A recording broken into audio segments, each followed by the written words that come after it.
Olá a todos, sejam bem-vindos à sala de podcast, ao nosso Gabinete da Juventude. Eu sou a Raquel Jesus, técnica do Gabinete. Eu sou a Rita Barbosa, também técnica do Gabinete da Juventude. Calma, não vamos falar todas uma por cima Exato, das outras, vai, exato. então vai. A Rita é a doutora Ana Gomes, apresenta a doutora. Hoje abordaremos o impacto dos jogos e das redes sociais na saúde dos jovens, com especial atenção à forma como pode influenciar o rendimento escolar e o seu bem-estar geral. É verdade. Para isso, contamos com a presença da doutora Ana Gomes, médica no ECF Gênesis Póvoa Centurião. Olá, muito bom dia, seja bem-vindo ao podcast Orienta-te. Olá, bom dia, obrigada por me terem convidado. De nada, Ana. Ora é essa.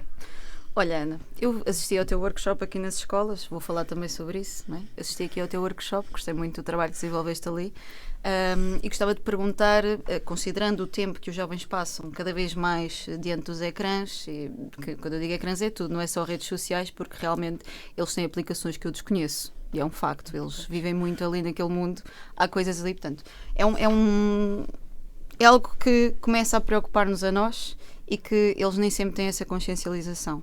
É isso que eu notei. Portanto, quais são os principais sinais que temos de estar atentos a nível de comportamento? A nível de comportamento, o mais importante é nós percebermos aqui se este uso está a ter impacto nas vidas dos jovens. E é aí que nós vamos conseguir perceber se realmente está a ser um uso excessivo ou não. E, portanto, os sinais que nós devemos estar atentos é, por exemplo, a queda das notas, a irritabilidade, por exemplo, quando estão fora dos dispositivos digitais, também a alteração do sono, portanto, quando têm dificuldade em dormir e quando estas coisas começam a ser frequentes e repetitivas, a falta de concentração, a falta de atenção e, portanto, quando passam a ter aqui uma utilização que deixa de ser só para a parte do lazer, para a parte da criatividade e da socialização, passamos a ter um uso excessivo. E se temos esse uso excessivo, começamos a ter estas consequências que nos podem preocupar um bocadinho e temos que estar atentos para nós conseguirmos ajustar aqui os comportamentos, os comportamentos digitais. Nessa perspectiva, acho que é mais por aí, é perceber se estamos a ter um impacto na saúde mental e no rendimento escolar, porque neste caso nos jovens vai ser a responsabilidade deles, não é? Claro, o objetivo aqui não é os privar, mas sim que haja um equilíbrio. Exatamente. Essa é a mensagem que eu gostava mesmo de passar, é este equilíbrio e não ser algo também, não vamos agora culpabilizar e tornar o vilão as redes sociais e o gaming e os equipamentos digitais no geral. Eu acho que é importante nós também percebermos e passarmos a mensagem que são úteis e ensinar como usá-los. Exato. Muitos também têm discutido relativamente à produção de dopamina e como isto pode ser uma dependência e pode influenciar não só a vida pessoal, como aqui a vida académica. A nível clínico, como é que avaliamos esta situação? Nós podemos mesmo considerar uma dependência, a nível clínico é considerado uma dependência comportamental. Estas plataformas digitais no geral são desenhadas mesmo para chamar a atenção, mesmo o design, as músicas, gráficos, tudo. Exatamente. É tudo feito com o objetivo de estimular a área do prazer do nosso... a concentração naquilo. Portanto, sim. Exato. Portanto, estimula aqui a área do prazer do nosso cérebro. Portanto, o que acontece é que quando, por exemplo, recebemos um like ou estamos a jogar e vencemos um jogo, há esta libertação da dopamina, como bem falou, que é o neurotransmissor que estimula... no final das contas vai dar esta sensação de prazer, não é? E quando temos estes comportamentos que levam à libertação de dopamina, o que o nosso corpo vai pedir é que repetimos. Claro. Voltamos a repetir, é algo que nos dá uma sensação de prazer.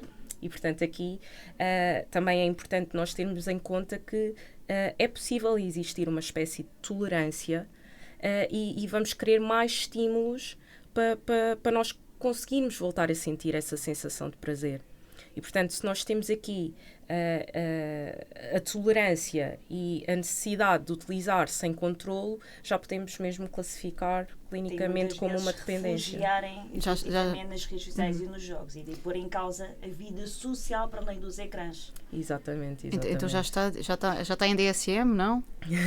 já está? Não, eu penso que sim. Eu acredito, confesso que mesmo DSM, não sei dizer se as redes sociais categorizam-se, mas, por exemplo, já sabe-se que mas existe, eu penso que sim. Os jogos, eu penso que sim também, mas, por exemplo, os jogos, o gaming e os jogos dos vícios mais sim. que tenham... Aqueles jogos online, exato, aquelas coisas já são considerados. Já, sim. Depois compreende-se de facto. Doutora Ana, e aqui a nível de sinais de alerta que tenhamos todos nós estar atentos, quer os jovens, quer os pais, quer os educadores, não é? Também, aqui o contexto escolar também é bastante sinais importante, penso eu.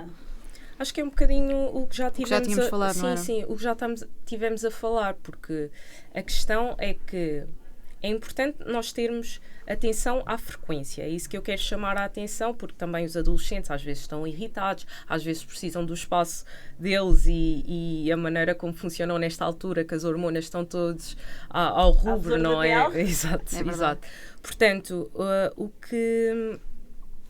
que eu diria é estarmos atentos àquelas coisas como a falta de sono, como já tínhamos falado também aqui, da falta de concentração, e percebermos se isto se correlaciona com os ecrãs e quão frequente isto acontece. Se calhar é importante também aqui implementar algumas estratégias a nível do tempo em que permanecem em frente a um ecrã, já precisamente bem incutirem também a eles esta disciplina de, ok, vou ficar 2 horinhas no máximo nos jogos e depois vou dedicar outras 2 horinhas ao estudo.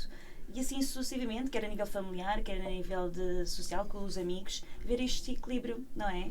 Sim, e mesmo em contexto de escolas ele já tentou fazer isso, porque Exato. Agora o uso dos telemóveis está restringido, eu penso, quase em todas as escolas, pelo menos do que eu tenho acompanhado. Pelo menos até acho que era legalmente em todas, acho que estava até o 6º ano. Há outras que já aplicaram para outros anos e que eu acho que é algo que faz sentido, não é? A mim faz-me super sentido. É assustador não só vê-los muitas vezes, é tal o vício de estar no telemóvel que durante as aulas pegavam no equipamento, ou então pior ainda, no recreio, em vez de confraternizar, eles falam entre eles, mas claro. Exatamente. Era como se estivéssemos aqui a mandar mensagens umas às outras sem falar, e não sei, eles habituaram-se muito a isso. Portanto, este contacto visual, o verbalizar, tudo, a comunicação na sua essência está-se a perder. E o pior não é isso, o pior, além da comunicação, que é muito importante, então nesta fase deles, para se desenvolver e para se criarem como pessoas, é bastante importante. Eu também acho que eles criam aqui, ou seja, as redes sociais passam a ser um modelo. Sim. E pode mexer muito com a autoestima deles, e eu penso que mexe, porque eles ficam ali com um mundo que não é real. Sim, aquilo não é real. Porque depende depois dos conteúdos, não é? Que eles observam todos os dias e aquilo alguma coisa lhes há de ficar, e depois até que ponto efetivamente é um influencer, alguém que nos está a influenciar pela positiva ou não. Pois. E é estes jovens adultos que estamos a formar. Isso. Eu por acaso desculpa Ana, eu sei que ias falar, mas eu vi um estudo engraçado que fizeram, que era 100 pessoas, 100 jovens, homens, não sei se eram jovens ou não, 100 homens todos de cara tapada. E uma jovem estava aqui, onde a Ana estavam as 100 pessoas aqui, e só digitalmente eles começaram a mandar mensagens para ela. E ela ia excluindo, conforme o que ia recebendo deles, quem é que queria e quem é que não queria. Coisas fúteis do género, quem é que não gosta de viajar? Então quem não gosta, se vai saindo. Foram saindo. Feedback às questões. Opa, foi muito bom, porque foi toda a gente saindo, depois vezes eles a tirarem as máscaras. Quem é aquele indivíduo que está por trás do ecrã. Pois. Assustador, Ana, assustador, porque eram todos jovens que saíram, todos jovens, da idade delas, portanto ali todos jovens, e a última pessoa que ficou era uma pessoa nos cerca de 60 anos, eu estou a falar de menores. Pois.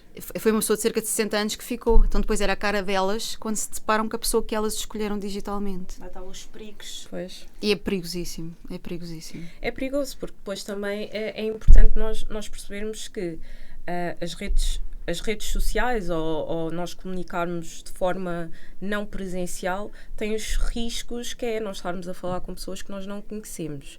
E a partir do momento que nós temos uma pessoa que tem mais experiência de vida,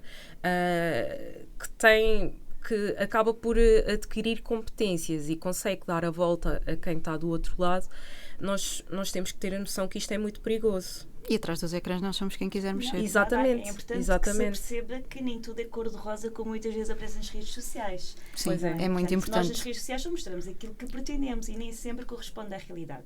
É muito importante. E jovens têm que perceber que a vida é feita de altos e baixos, nem sempre aquele mundo cor-de-rosa, eu quero ser igual, eu quero fazer, aquela satisfação imediata, eu procuro, aquela busca incessante por ser igual àquela referência, que se calhar nem sempre.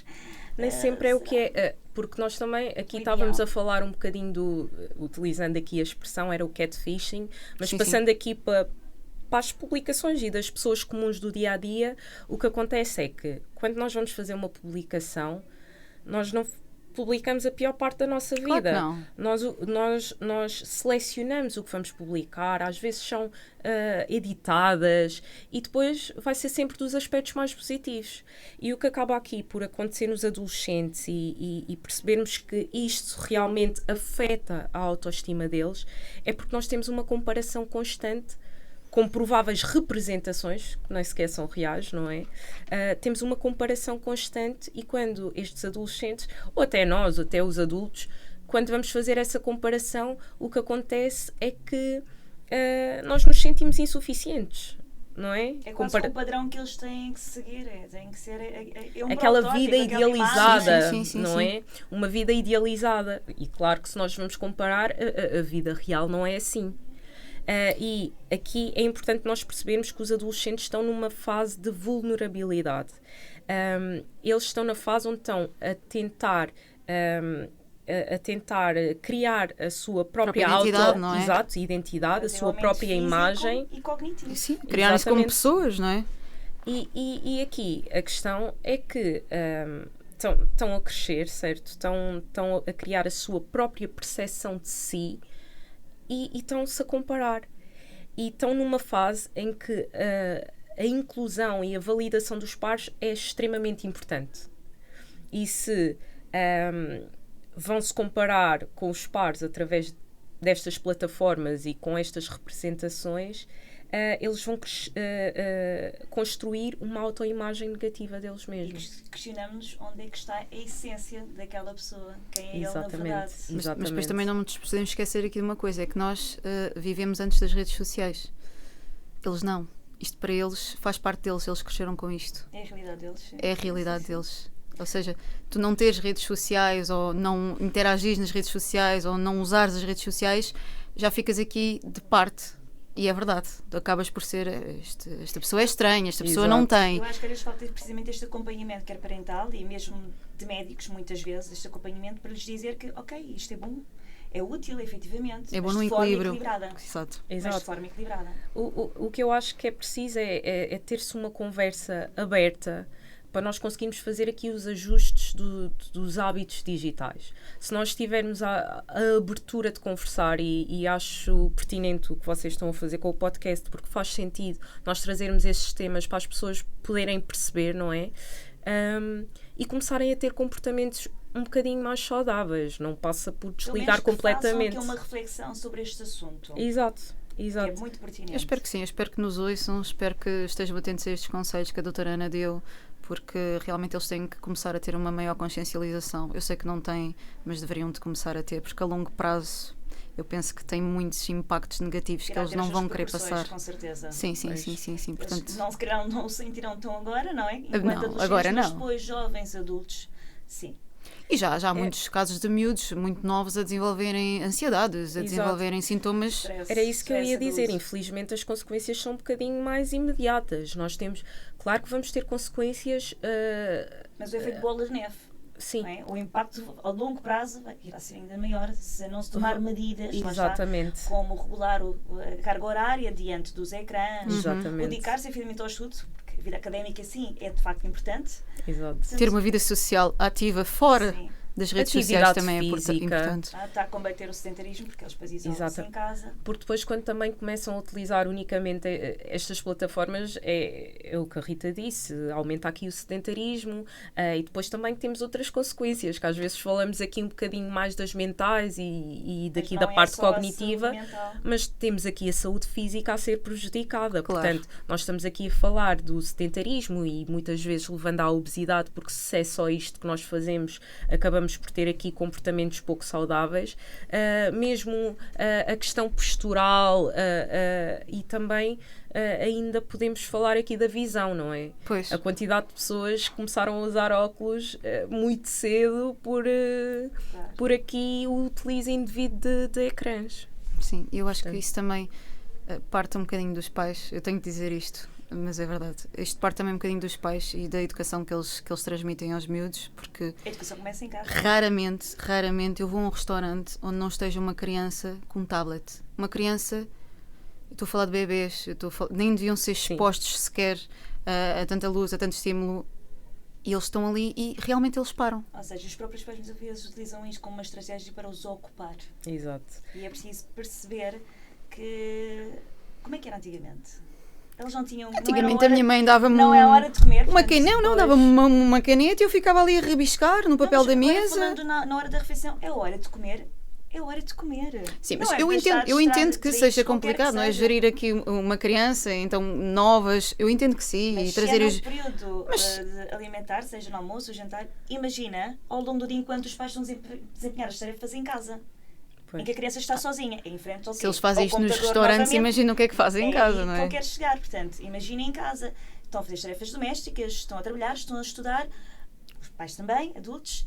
As crianças ficam onde? E tu já viste desde que idade é que eles ficam expostos? Por isso é que isto Muito para cedo, eles... Muito cedo, sim. Isto E para eles, os tu estares a dizer conteúdos, isto, apesar eles de não te levam a infantis. sério, eles pensam, estas pessoas, pá, realmente... E lá está, os pais, as crianças, são o reflexo daquilo que vêm em casa, aquilo que presenciam. Portanto, se os Exato. próprios pais passarem imenso tempo sem lhes dar atenção, conforto, tudo mais, e tiverem o tempo todo agarrados ao computador ou ao telemóvel, a criança, muito provavelmente, vai seguir este padrão. Com certeza. Isso sem dúvida, o que me faz aqui às vezes um bocadinho de confusão, porque eu acho que isto não é um problema só dos pais individualmente, o que eu acredito é um bocadinho um problema social. Com certeza. Porquê é que eu digo isto? Porque também nós estamos numa era onde os pais têm cargas horárias ridículas, não têm tempo para passar, não têm tempo para estar com os filhos e às vezes utilizam estas ferramentas que não deveriam de ser ferramentas, mas utilizam porque a vida real é um bocadinho difícil de controlar, não é? Sim, claro, com certeza. E a verdade é que também estes pais que estão a ser pais agora com a tecnologia também não foram pais antes. Eles também estão a ser pais com a tecnologia. Isto também com o manual de instruções. Sim, não é? exatamente. Exato. E estão a aprender à medida que se vai fazendo as coisas. Mas a questão é que eu acho que realmente é um problema social, não se pode nem culpabilizar os pais. Eu acho que nós precisamos aqui de uma intervenção que realmente vai precisar da ajuda dos pais, mas eu acho que também passa pelas escolas. Também acho. Que eu acho que estas medidas então que têm sido tomadas ultimamente, eu acho que são incríveis. Ainda se calhar não se consegue perceber tanto os benefícios que isto vai ter a longo prazo, porque é recente, mas que, tendo em conta os estudos que já existem, o que já se sabe, faz um enorme sentido. E se nós conseguirmos, a verdade é que também temos que pensar que as crianças também passam a maior parte do tempo nas escolas, nem sequer é nas casas. E com uma carga horária também brutal. Portanto, Exato. não são só os pais. Eu vejo também os horários dos miúdos hoje em dia e acho que eles passam para além muito da escola, as tempo na atividades escola. extracurriculares, o seio familiar, aquela presença da família, o estar, o conviver, cada vez é mais escasso. Mas aí, efetivamente, se tem que se investir. Pois. Embora eu perceba, lá está, a utilidade que têm estes equipamentos. Mas há que repensar algumas coisas. Exato. E há que ser um trabalho comum, como a Ou doutora criar estava a dizer. memórias que fiquem para a vida. Acho que temos todos que trabalhar no passa mesmo por coisas sentido, dela. não só os pais, não só as escolas, não só Pois. vocês também, porque acabam por ter um Exato. papel muito importante. Exato. Também os profissionais de saúde e é muito importante também isto. Às vezes nós estamos aqui a falar dos pais terem determinadas atitudes e também dos próprios adolescentes começarem a aplicar determinadas ferramentas para conseguir gerir esta situação, mas é importante nós sabermos que chega a uma altura que não é possível ser só por eles, não é? Não têm estas competências. É importante também saber reconhecer quando é que se deve procurar ajuda. E pronto, aqui estamos nós, pelo menos eu estou disponível sempre que for. Mensagem. Sim, a passar a tua mensagem. Era isso que tínhamos de dizer, isso. Ana. Queres deixar aqui uma mensagem para os nossos ouvintes? Acho que a mensagem, que é o que acaba por resumir o que falamos aqui, é que é preciso um equilíbrio. Não precisamos desligar completamente, mas aprender a usar de forma saudável estas ferramentas, os jogos, as redes sociais, utilizar para lazer, criatividade. E o importante é não deixar que esta área substitua as outras áreas importantes das nossas vidas. Portanto, socializar presencialmente, a atividade física é extremamente importante, não prejudica aqui o sono e os estudos. Portanto, acho que a mensagem aqui a deixar é ter um bom equilíbrio. Hashtag, não é? Hashtag equilíbrio. Exato. Vamos deixar aqui no hashtag equilíbrio. Hashtag sim, equilíbrio, sim, acho que é importante para exatamente. contextualizar aqui quem nos estiver a ouvir. Ana, eu queria te agradecer teres vindo. Queria dizer que foi muito bom estar no teu workshop, porque a Ana fez aqui um workshop na escola secundária Vasco Santana, exatamente sobre este tema do gaming e dos estudos e como conciliar aqui ambos. Fizeste um trabalho incrível, eles estiveram super atentos, participaram, compreenderam. Portanto, e retiram aí, com certeza, muita informação. é um trabalho muito importante aqui a nível dos nossos workshops, nosso Capacita, onde tentamos consciencializar para alguns temas que são pertinentes para os jovens, e tu fizeste um ótimo trabalho, portanto queria-te agradecer, Ana. Olha, muito obrigada, e para mim é um gosto estar aqui com vocês, e este tema é um tema que particularmente eu tenho um interesse particular neste tema, portanto Eu foi sei, muito tu bom. disseste. Portanto é isso. Muito obrigada. Obrigada às vezes e até à próxima. Até à próxima. Has de voltar. Obrigada, Ana.